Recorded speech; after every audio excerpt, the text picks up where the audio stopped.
This is a male Magnificent Riflebird. That vine he's sitting on is his courtship display perch.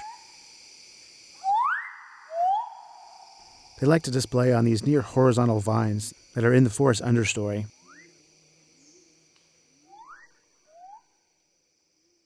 At first glance, the choreography of this species appears rather simple.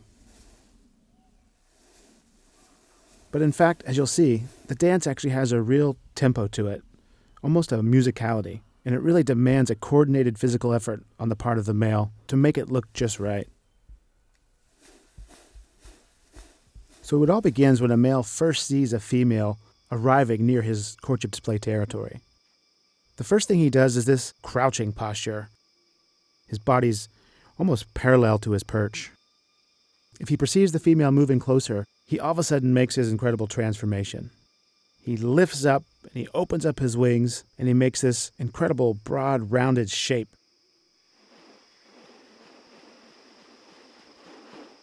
And this is where the real complex choreography begins. He's going up, he's moving his wings from side to side, he's going down, his head is going back and forth. When the female lands, he instantly turns and makes sure he's facing her.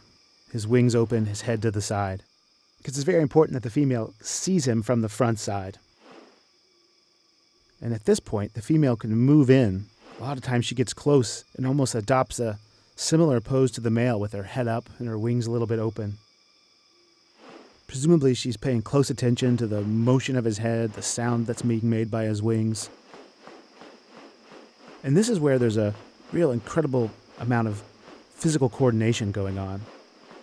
Not only is the male hopping forward along this vine towards the female, but then he also does the same thing backwards, where he has no chance to really look down at his feet or look where the female is. And finally, the display ends with the male closing his wings and his bill pointing upward and his head moving back and forth in this metronome-like fashion. It's a really great example of how something like sexual selection by female choice can lead to the evolution of such an integrated package of highly choreographed movements and behaviors.